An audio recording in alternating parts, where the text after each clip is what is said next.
Hello my dear students, welcome back to my channel. I am again here with the question answers of the chapter The Homecoming by Rabindranath Tagore. So let's get started. Question number 1 is, who was Fatiq? He was a 14 years old boy and he was a ringleader among the boys of the village. वो 14 साल का लड़का था और अपने जो boys थे village के उनका रिंग लीडर था, उनका कमांडर था. His fertile mind always thought of new mischiefs. उसका जो उपजाऊ दिमाग था वो हमेशा कुछ नई नई शरारतें सूझती रहती थी उसमें. What was the new mischief Fatiq thought of? नई शरारत क्या थी उसके दिमाग में? There was a log lying on the bank of river. He planned to roll the log away with the help of other boys. In this way he wanted to annoy the owner and enjoy the fun. नदी के किनारे एक लकड़ी का बहुत बड़ा लट था और वह दूसरे लड़कों के साथ उस लट को क्या करना चाहता था, दूर धकेलना चाहता था. इसकी उसने एक प्लानिंग की थी. इसी तरह से वो उसके मालिक को परेशान कर मजाक का आनंद उठाना चाहता था. Why were Fatiq and his friends annoyed with Makhan? Fatigue के फ्रेंड्स और वो माखन से क्यों नाराज थे? माखन आपको पता है उसका छोटा भाई. Fatiq and other boys wanted to roll the log away. Fatigue और उसके दोस्त जो थे उस लॉग को दूर भगाना चाहते थे, बहाना चाहते थे. But Makhan came and sat down on the log. लेकिन माखन उसके ऊपर आकर बैठ गया उस लॉग के ऊपर. This annoyed Phatik and his friends. Question number 4, what was Phatik's new manoeuvre? उसकी जो नई शरारत थी वो कौन सी थी? Phatik asked his followers to roll the log with Makhan sitting over it. Phatik ने यह कमांड की, ये ऑर्डर किया अपने फ्रेंड्स को कि वो माखन के साथ ही उस लकड़ी का लट को नदी में बहा दे. This he thought would give him added amusement. कहते इससे हमारी जो शरारत है उसमें और भी मजा ऐड हो जाएगा. Question number 5, why did Fatiq beat Makhan even in the presence of his mother? अब फटीक ने माखन को अपनी मम्मा की प्रेजेंस में क्यों उसकी पिटाई की? माखन lied to his mother and Fatiq had beaten him. उसने अपनी मम्मा को बोला था माखन ने कि फटीक ने उसकी पिटाई की है. Fatiq could not bear this. Fatigue को यह बर्दाश्त नहीं हुआ. Therefore he beat माखन. इसलिए उसने माखन की पिटाई की. Question number 6, was Makhan speaking truth? क्या माखन सच बोल रहा था? No, he was not speaking truth. नहीं, वो बिल्कुल भी सच नहीं बोल रहा था. Fatiq had not beaten him. उसने उसको नहीं मारा. In fact, it was Makhan who had beaten Fatiq. इसके उलट माखन था जिसने फटीक की पिटाई की थी. Question number 7, why did Fatiq mother want to send him away to his brother's house? Fatigue की मदर जो थी वो क्यों उसको अपने भाई के घर में भेजना चाहती थी? The mother had a prejudice against Fatiq. माँ जो थी उसकी फटीक के प्रति उसके मन में गलत सी धारणा थी. She thought that he would someday drown Makhan in the river or break his head in fight. उसको डर था कि फटीक किसी दिन उसकी माखन को नदी में न बहा दे या फिर उसका सिर ना फोड़ दे किसी लड़ाई में. Therefore she wanted to send him away. इसलिए उसको दूर भेजना चाहती थी. Question number 8, how was Fatiq received by his aunt? Fatigue जो था उसका अपनी आंट के द्वारा कैसे वेलकम हुआ? The aunt was not at all pleased. Aunt बिल्कुल भी खुश नहीं हुई इसको देखकर. She thought of Fatiq as an unnecessary addition to her family. उसने कहा कि ये तो unnecessary, बेजरूरत, इसकी कोई जरूरत नहीं थी इसकी फैमिली में, इसकी एडिशन हो गई है. Why could not Fatiq do well at school or how did Fatiq fare at new school in Kolkata? ये it's very important question my dear students कि क्या वो जो नए स्कूल में वो क्यों नहीं अच्छे से परफॉर्म कर पाया? Fatiq was ill treated at his uncle's house. Fatigue जो था वो अपने अंकल के हाउस में उसकी जो व्यवहार था अच्छा नहीं था. He could not put his mind into studies. इसलिए वो स्टडी में भी अपना दिमाग नहीं लगा पा रहा था. Naturally he could not do well in school. और ऐसे वो स्कूल में भी वो कैसे लगा पाता? Question number 10, how did Fatiq aunt behave on learning about the loss of his book? जब फटीक की मामी जी को पता चला कि उसकी बुक जो है वो गुम हो गई तो उसने कैसे रिएक्ट किया? The aunt called Phatik a country lout. उसने उसको कहा कि तुम तो एक गांव के गवार हो, लाउट हो, गवार हो. She said she could not by him new book 5 times a month. उसने कहा कि मैं तुम्हें एक महीने में 5 बार किताबें लाकर नहीं दे सकती. Question number 11, what was the immediate reason for Fatiq's departure from his uncle's house? और जब एकदम से वो वहां से गायब हो गया उसका क्या कारण था कि अपने अंकल के घर से एकदम से गायब हो गया? One day Fatiq had a bad headache and shivering fit. एक दिन फटीक को बहुत बुखार था और उसको सर दर्द भी बहुत था. He feared he would become nuisance to his aunt. उसको लगा कि अगर ऐसा होगा तो वो अपनी आंटी के लिए बहुत न्यूसेंस ही क्रिएट कर देगा, मुसीबत क्रिएट कर देगा. That's why he left the house. इसलिए उसने घर को छोड़ दिया.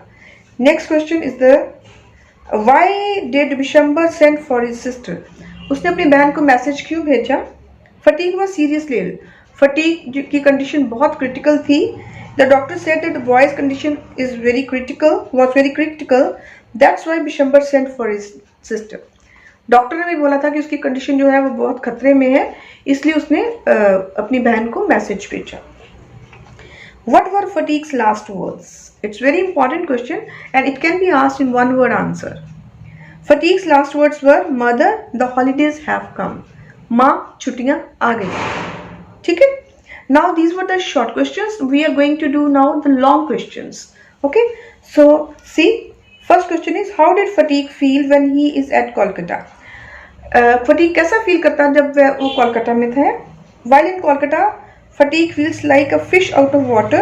His aunt ill-treats him, his cousins mock at him, his school, his teachers cane him daily, all makes Fatigue life very miserable. He longs to go back to his village home. जब वो कोलकाता में है तो उसके साथ सभी बहुत बुरा बिहेव कर रहे हैं, सिवाय उसके मामा जी के. उसके टीचर उसको बहुत मिसबिहेव कर रहे हैं, उसको डांटते हैं, बहुत बुरी तरह से मारते हैं. उसकी जो वो ऐसे फील करता है जैसे कि वो पानी के बिना मछली की जैसी कंडीशन है उसकी, fish out of water. Aunt अच्छा ट्रीट नहीं कर रही है, उसके कज़न उसका मजाक उड़ाते हैं, उसके टीचर उसको डेली मारते हैं और इससे उसकी लाइफ जो बड़ी दुखी हो गई है, इसलिए वो चाहता है कि वो जल्द से जल्द अपने गांव वापस चला जाए. Question number 2, why does Bishambar want to take Phatik to Kolkata?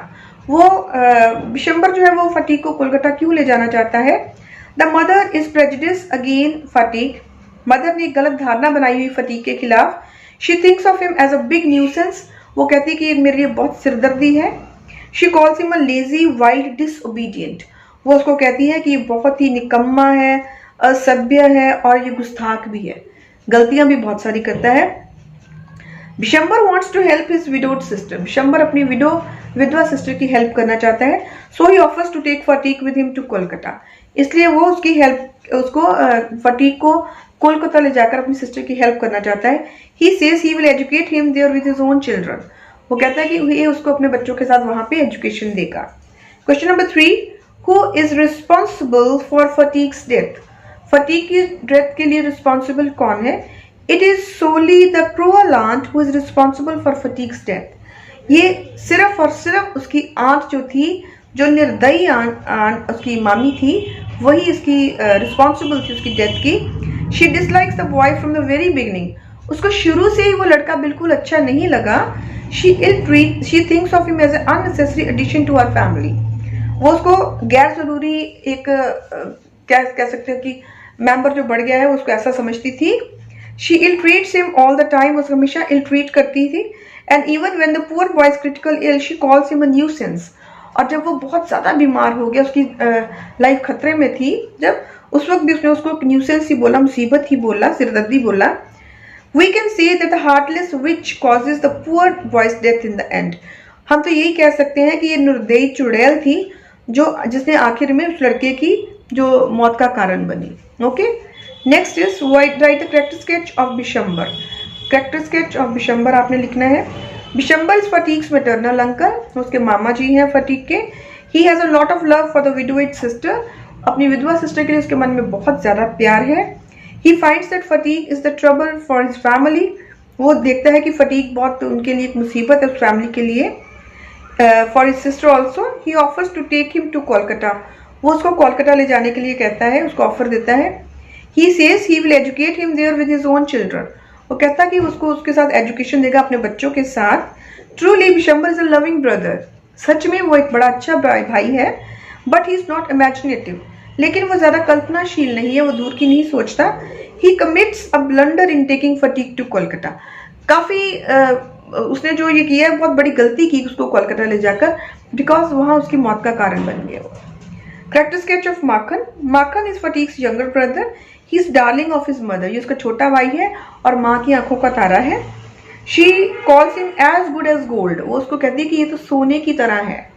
And but we see Makhan is not that good. लेकिन माखन इतना भी अच्छा नहीं था. He is spoiled sport. वो एक बिगड़ा हुआ लड़का है. एंड वो ऐसा है जो जैसे काम को बिगाड़ने वाला, जैसे ना किसी की प्लानिंग है, जैसे पंजाबी में रंग में भंग डालना, तो वो ऐसा कुछ इस तरह का वो लड़का है। जो वर्ड है स्पॉइल्ड स्पोर्ट, उसको हम ये कहते हैं रंग में भंग डालना, right. He comes and sits on the log with the other boys want to roll it away. He also tells lies to his mother about Phatik. वो आकर उस लकड़ी के तख्त पर बैठ जाता है जो दूसरे लड़कों ने प्लान किया उसको नदी में गिराने के लिए, और फिर वो उसके बाद में इसकी जो शिकायत है, झूठी शिकायत, अपनी मम्मा को करता है। Next question is write the character sketch of Phatik's aunt. Phatik की आंट का करेक्ट स्केच आपने लिखना है, उसकी मामी का। Phatik's aunt is heartless witch. वो एक बहुत ही निर्दयी चुड़ैल है। यहाँ पे उन्होंने चुड़ैल का वर्ड यूज किया उन्होंने। She dislikes Phatik from the very beginning. उसको शुरू से ही फटीग अच्छा नहीं लगता। She thinks of him as an unnecessary addition to her family. She ill treats him with all the time. हमेशा उसके साथ इल ट्रीटमेंट देती है, बुरा बर्ताव करती है। Even when the poor boy is critical ill, जहाँ तक कि जब वो लड़का बहुत मुसीबत में और उसकी कंडीशन जो है वो बहुत ही ज़्यादा क्रिटिकली इल है, खतरे वाली है, she calls him a nuisance. वो उसको अब भी सरदर्दी ही कह रही है। She has no womanly feeling in her hand. उसके अंदर कोई भी ऐसी माता जैसी, जो औरतों जैसी फीलिंग नहीं है। इज शी ही who can be held solely, it is she who can be held solely responsible for Phatik's death. और ऑथर कहते हैं कि हम उसी को उसकी डेथ का, फटीग की डेथ के एकमात्र रिस्पॉन्सिबल मानते हैं। Question number 7, character sketch of Phatik's mother. Okay, mother का character sketch. She is a simple hearted lady. She is widow, has 2 sons to bring up, and she is prejudiced against Fatigue, the elder one, but it does not mean that she doesn't love. वो एक window है, उसके 2 बच्चे हैं और वो दोनों को प्यार तो करती है, लेकिन फटीग के लिए उसके मन में एक गलत सी धारणा है। लेकिन इसका मतलब ये नहीं कि वो अपने बच्चे को प्यार नहीं करती। She agrees to send him to Kolkata with her brother. और वो मान जाती है अपने भाई के साथ उसको वहाँ भेजने के लिए Kolkata. But she feels sad to see how anxious Phatik is to go. लेकिन जब वो देखती है कि फटीग इतना ज़्यादा एंशियस है, इतना एक्साइटेड है जाने के लिए, तो उसके मन में कहीं ना कहीं वो दुख थोड़ा सा होता है उसको। She is after all a mother, because after all है तो वो एक मदर ही ना। Then the pen portrait of Phatik. Pen portrait और character sketch one and the same thing. Okay, Phatik is 14 years old. He is a ring leader among the boys of village, and he has a fertile mind. He keeps thinking of new mischiefs. ठीक है, ये हमने already discuss किया हुआ है। Ring leader है, बहुत शरारती माइंड है और वो कोई ना कोई शरारती सूझती रहती हैं। His mother is fed up with him. उसकी मदर उससे बहुत दुखी है। She sends him away to Kolkata with his brother. वो उसको अपने भाई के साथ कोलकाता भेज देती है। Now Phatik begins to fish like fish out of water. अब फटीग ऐसे फील करता है जैसे कि वो मछली, जल के बिना मछली है, ऐसा फील करता है। And he longs to go back to his village home. वो अपने घर में वापस जाने के लिए बहुत बार बार ये चीज़ सोच रहा है। But he has to wait until the holidays of the life come. लेकिन उसको इंतज़ार करना पड़ता है कि उसकी जीवन की छुट्टियाँ कब आने वाली, और जब उसकी छुट्टियाँ आती हैं तब वो इस दुनिया से चला जाता है। Describe the quarrel between Phatik and Makhan. Phatik और माखन दोनों भाइयों की क्वारल को एक्सप्लेन कीजिए। Phatik and his friend wants to roll a log away. फटीग और उसका भाई जो उसके फ्रेंड्स हैं वो उस लकड़ी के तख्ते को नदी में धकेलना चाहते हैं। But Makhan comes and sits on the log. लेकिन माखन एकदम से आ जाता है और उस लॉग के ऊपर बैठ जाता है। He does not care for Phatik's warning. वो फटीग की वार्निंग को बिल्कुल ध्यान नहीं करता। Phatik asks the boy to roll the log. Phatik order करता है अपने फ्रेंड्स को कि तुम इस लॉग को धकेल दो, पानी में पुश कर दो। As they do Makhan falls down. जैसे ही वो ऐसे करते हैं माखन जो नीचे गिर जाता है। नाउ माखन गेट्स अप। माखन उठता है, false upon fatigue and scratches his face. उसके ऊपर एकदम झपट्टा मारता है और उसका जो फेस है उसको स्क्रैच कर देता है। And then he goes home crying. और घर रोता रोता चला जाता है। He tells his mother that Phatik has been beaten him, कि फटीग ने उसको बहुत मारा है। Phatik can't bear this telling of lies. Phatik ये चीज़ बर्दाश्त नहीं कर सकता। So he rains on Makhan as a shower of blows. वो माखन के चेहरे पर मुक्कों की बरसात कर देता है। ठीक है students? Okay students, and easy to learn now, isn't it? Okay, bye bye, and don't forget to like, send your thumbs up, okay, and like and share with others. Okay, I'll be back soon. Bye bye.